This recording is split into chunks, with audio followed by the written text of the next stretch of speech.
Zviri sei Mukomana. Ndiri right in prophet. Regati mboti demonstrate tiri muna 2023. Nekuti tapadhuza nekupinda 2024. Nyasha dzibva dzatiwanzira nezita raJesu. Ndiri kuoneswa iwe nyaya dzinokunetsa ndedzemabasa azvifambi zvakanaka. Ichokwadi prophet. Nokuti iko zvino zvindiri kuoneswa unosenza paprazi, am I correct? Ichokwadi prophet. But uri kuita zvinenge zvemombe nei. Ichokwadi prophet. Asi ndinoda kuti Jehovha vakusimudze.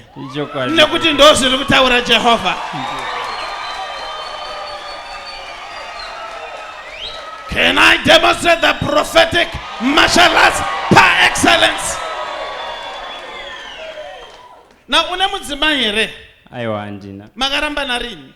2021. 2021. Ndiri kuoneswa nenyaya iri kunetsa ndeyekuti nemudzimai manga makudhonzerana. But une shamu yawakarohwa naJehovha. Nokuti ndiri kuoneswa wakanga uri munhu ainamata achizvinamatira. Achifollowa chechi dzakaita semaPentecostal church. Pandobva ndaona mudzimai wako aifarira zvekuenda kumasowe kana kuti kumaWhite Garment Church. Ndokubva waita sewatendeutswa nemudzimai iyeye. But wasvika ipapo zvinhu zvakatanga. Can I do some serious stuff here?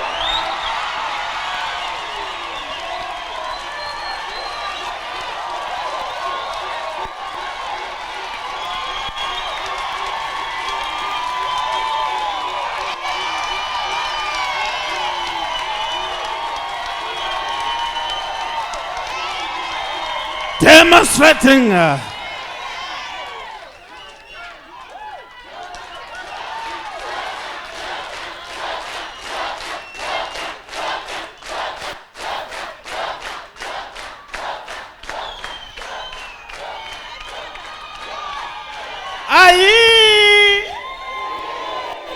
mukadaro ndinofamba zvekuenda chaizvo.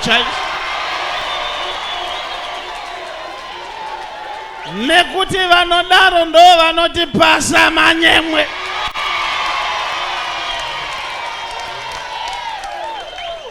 Toda kuti nyaya dzako dzinake manhero anhasi. Uri kupinda muna 2024 chakachaya. Zvinhu zvako zvinenge zvakanaka. Ndo zviri kutaura Jehovha nezita raJesu. Nezita raJesu. Nezita raJesu. Now listen to me, Papa. Ndoda kuti mangara kuitire zvakanaka. Amen, prophet. Asi wewe ndingade kukubvunza kuti unoziva here hama dzako kana kuti vana vemba menyu? Papo ndinyatsooziva prophet. Autoziya? Ndanyatsoziva ndi Onias. Onias? Ko Oti? Oti ndakangonzwa because anonzi akaguma kuuya kumusha 1988 indikazosvarwa 1992. But hama dzako dzese. Vanhu ivava hausi kuziva kuti zviri kufamba sei. Siblings ako, you don't know where they are. Saka ndanzi naJehovha tikulokotere tikudayire nyaya dzako pana panhasi. But pauri apa ndiri kuoneswa paine bhutsu dziripo. Wakamboita zvebhutsu here? Ndaimbonohodha kuBotswana. But zvichiramba. Chaiko. Nekuti ndiri kuoneswa inini waiti ukanohodha vanhu vakakukwereta havabhadhare. Ichokwadi. Kana ukavafonera vanokubloka. Ndiri kunzi naJehovha muna 2024 wesane mari yako akupe nezita raJesu. Amen, prophet.